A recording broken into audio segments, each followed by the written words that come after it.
مرتبہ حضرت علی رضی اللہ تعالی عنہ اور حضرت فاطمہ رضی اللہ تعالی عنہا حضور اکرم صلی اللہ علیہ وسلم ملنے کے لیے آپ کے گھر تشریف لے گئے۔ حضرت علی رضی اللہ تعالی عنہ فرماتے ہیں کہ جب ہم نبی کریم صلی اللہ علیہ وسلم کی خدمت میں حاضر ہوئے تو دیکھا کہ نبی کریم صلی اللہ علیہ وسلم رو رہے ہیں۔ جب میں نے آپ صلی اللہ علیہ وسلم کی حالت دیکھی تو عرض کیا، یا رسول اللہ صلی اللہ علیہ وسلم، میری ماں باپ آپ صلی اللہ علیہ وسلم پر قربان ہوں، آپ کو کس چیز نے رلایا ہے اور کس بنا پر آپ صلی اللہ علیہ وسلم رو رہے ہیں؟ آپ صلی اللہ علیہ وسلم نے جواب میں فرمایا کہ میں نے شب معراج میں اپنی امت کی عورتوں کو جہنم کے اندر قسم قسم کے عذاب میں مبتلا دیکھا، اور ان کو جو عذاب ہو رہا تھا وہ اتنا شدید اور ہولناک تھا کہ اس عذاب کے تصور سے مجھے رونا آ رہا ہے۔ اس کے بعد آپ صلی اللہ علیہ وسلم نے اس کی وضاحت فرمائی کہ میں نے جہنم کے اندر عورتوں کو کس کس عذاب میں مبتلا دیکھا۔ چنانچہ آپ صلی اللہ علیہ وسلم نے فرمایا، میں نے ایک عورت کو دیکھا کہ وہ اپنے بالوں کے ذریعے جہنم کے اندر لٹکی ہوئی ہے اور اس کا دماغ ہانڈی کی طرح پک رہا ہے۔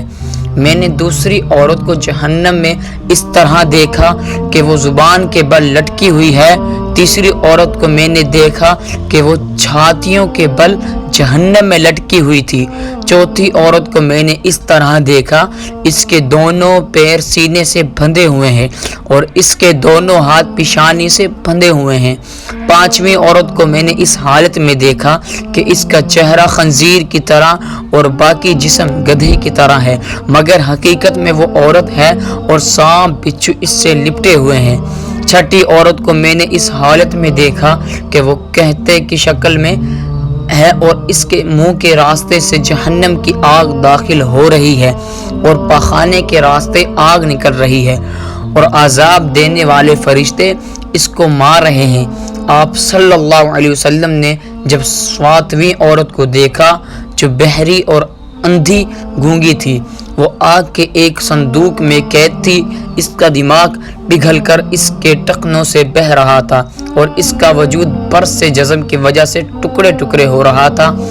آٹھویں عورت کو میں نے دیکھا کہ فرشتے دوزخ مقروضوں سے اس کے جسم کے حصول کو کاٹ رہے تھے۔ نویں عورت کو میں نے دیکھا جس کے چہرے اور ہاتھوں کو جلایا جا رہا تھا اور وہ اپنی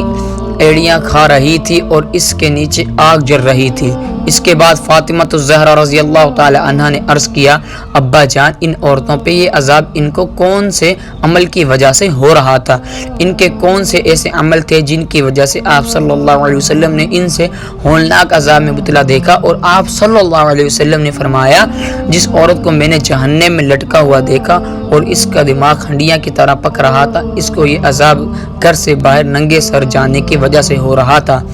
وہ عورت نامحرم مردوں سے اپنے سر کے بال نہیں چھپاتی تھی۔ تیسری عورت جس کو آپ صلی اللہ علیہ وسلم دیکھا کہ زبان کے بل جہنم میں داخل ہوئی ہے، وہ عورت زبان درازی سے اپنے شوہر کو تکلیف دیا کرتی تھی۔ تیسری عورت جس کو آپ صلی اللہ علیہ وسلم نے دیکھا کہ وہ اپنی چھاتی کے بل لٹکے ہوئی ہے، یہ وہ عورت ہے جو شادی شدہ ہونے کے باوجود دوسرے مردوں سے ناجائز تعلق رکھتی تھی۔ چوتھی عورت جس کو آپ صلی اللہ علیہ وسلم نے اس حالت میں دیکھا کہ اس کے دونوں پیر سینے سے بندھے ہوئے ہیں اور دونوں ہاتھ سر سے بندھے ہوئے ہیں، اس کے بارے میں آپ صلی اللہ علیہ وسلم نے فرمایا کہ یہ وہ عورت ہے جو دنیا میں جنابت اور حیض سے پاک نہیں رہتی تھی اور نمازیں میں سستیاں کرتی تھی۔ پانچویں عورت جس کو آپ صلی اللہ علیہ وسلم نے اس حالت میں دیکھا کہ اس کا چہرہ خنزیر کی طرح ہے اور باقی جسم گدھے کی طرح ہے، اور یہ وہ عورت ہے جس کو جھوٹ بولنے اور چغل کی وجہ سے عذاب ہو رہا تھا کہ وہ کتے کی شکل میں ہے، اس کے منہ سے آگ داخل ہو رہی ہے اور پاخانے کی جگہ سے نکل رہی ہے، فرشتے جہنم کے گروں سے اسے مار رہے ہیں۔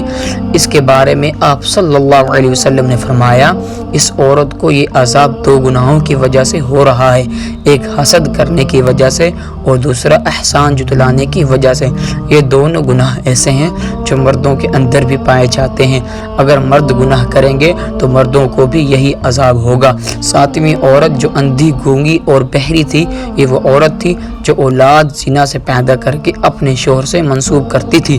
8ویں عورت جس عورت کی وجود کو مکروہ سے کاٹا جا رہا تھا، وہ عورت تھی جو اپنے آپ کو مردوں کے سامنے پیش کرتی تھی۔ میں عورت کا چہرہ اور بدن جل رہا تھا، وہ اپنے انریا کھانے میں مصروف تھی۔ دلالہ تھی 10ویں عورت اپنے ہی وجود کو کاٹ کاٹ کر کھا رہے تھے اور لوگوں کے زیب زینت کیا کرتی تھی۔ پھر رسول اللہ صلی اللہ علیہ وسلم نے فرمایا، ہلاکت ہے اس عورت کے لیے جس نے اپنے شوہر کو ناراض کیا، اور خوش نصیب ہے وہ عورت جس نے اپنے شوہر کو راضی کیا۔